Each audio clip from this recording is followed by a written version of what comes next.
Was Final Destination Bloodlines the final destination? Well, there was the Final Destination, then they came out with the fifth one, and now we've got this sixth one. So let's talk about this spoiler free. Let's get into this.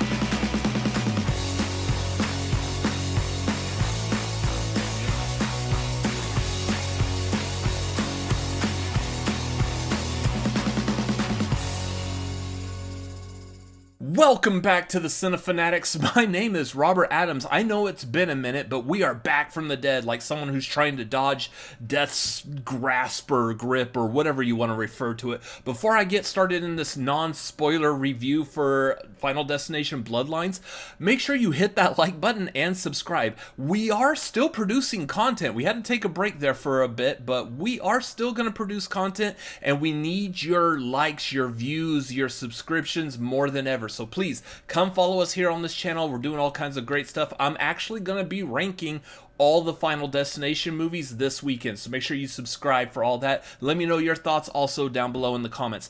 Let's jump into this. Again, this is going to be spoiler free, so don't worry about it.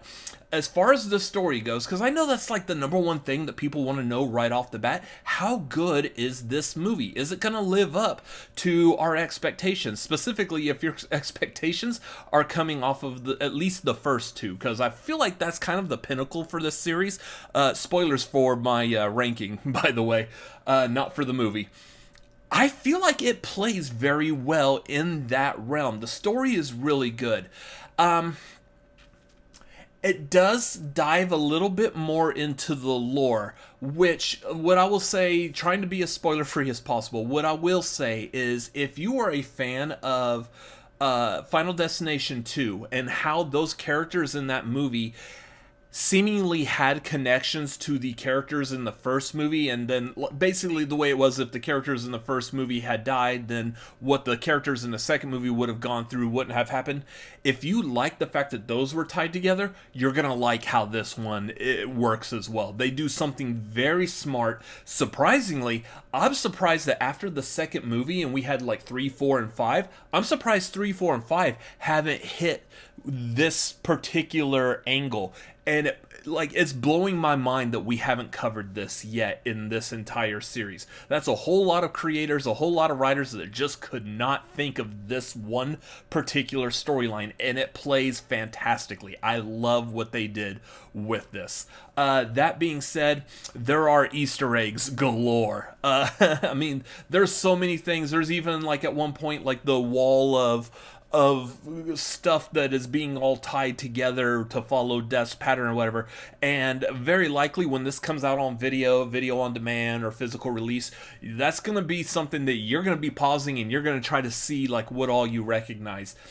So yeah, there's Easter eggs aplenty in this. Some of them are actual visual stuff that you'll see on scene. Some of them are just a quick, simple saying something and just pass right by it. So it's a lot of fun with that. I will say also there's no post-credit scene. We stayed all the way through the end of the credits. There was nothing after the credits. So while I would say stay and respect those who created this movie, you're not staying for an additional scene at the end, so please don't worry about that. Aside from a lot of the other Final Destination movies, the one thing that this did that I found odd, but I really liked it, is there was a lot of humor in this movie. There's one particular kill. It is, I will say this one particular kill is in the premonition at the beginning that had the whole audience like cheering, and it's like really funny that this one particular character gets killed in the premonition and you're like, yes, thank God. So that one was hilarious, but a lot of the humor is based off of just how absurd these kills are. A lot of them are still sticking to the tried and true, like Rube Goldberg, okay go type of scenario of kills. And it's just funny that you're seeing how these are all set up, because it does the same thing. Camera cuts away from the action to show like this one little like thing falling out of place or whatever, and then we get back to the people who are talking, trying to figure stuff out. It still does that, and it's just seeing the little things that are snapping out of place that are about to go wrong. Everyone is just sitting there just giggling and laughing like, this is gonna be absurd. What can they do with this? What, like, you see this one thing turning off or on, how is that gonna contribute to this massively gory kill? And that leads me to the next thing. The kills, while they are gory, super gory, so if you don't like gore, stay away from this movie. A lot of them are very CGI heavy, and it gets the kind of CGI that, especially when it deals with, like, say, like torso guts and stuff, you're kind of just looking at like a blob of like different reds and dark reds and browns and whites and oranges, like just different colors all as a blob. You're not really making out individual guts and stuff a lot of the time. I feel like it was done pretty well. I mean, it's definitely not the worst CGI of the entire franchise. I will talk about that later on another video. But I feel like it did very well. It got the point across. There are a lot of kills for you to be preparing yourself for that are going to have a lot of like, ooh, type of moments. You're going to like cringe a bit and just like wince because a lot of them are very painful and very shocking. So absolutely loved all of those. The other thing that I thought was funny about this movie is the use of music. This movie had some very significant needle drops that were really good. Of course, like we know, at least from like the first Final Destination movie, that music was pretty important to the movie. That one was always signifying. There was the John Denver song, was a Mountain River High or something like that.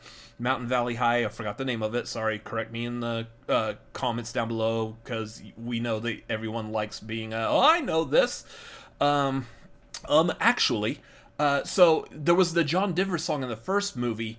This movie continues just dropping like song after song after song. For a while there, it seems like we have a DJ that's just playing music for the whole, like, maybe like the first quarter of the movie. It's just jumping from like banger after banger after banger. So the needle drops are amazing in this movie, which is something I feel like we don't really get to this level in the rest of the Final Destination movies. The only other thing that really stood out to me that I want to talk about is the scene with Tony Todd. Those of y'all who are aware, Tony Todd, one of the most acclaimed horror actors. I mean, Candyman. Who can say anything bad about Candyman?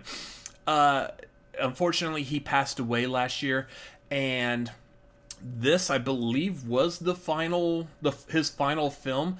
And he has the one scene in the movie. It's not really a spoiler. I mean, the scene that you've seen from the trailers, I guess. I've only seen the first trailer. I didn't watch any of the others. One, because I just didn't have the mental capacity for it. Two, I didn't really want to be spoiled on anything else by this movie. So I sacrificed watch and views for making content for this channel.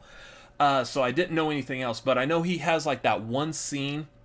And just what he says in that scene fits very well with the movie, but also knowing that he passed away after making this movie, it just hits so hard. Like, I guarantee you, our crowd, the press screening that I went to, the crowd there, people were tearing up. People were cheering. They were clapping when we saw Tony Todd on screen. The credits, they do the in loving memory of Tony Todd, and people were clapping during that as well.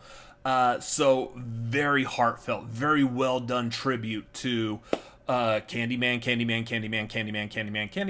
I don't know if it's 5 times, but I absolutely adore Tony Todd's role throughout this entire series, or at least the first 3 and then this one.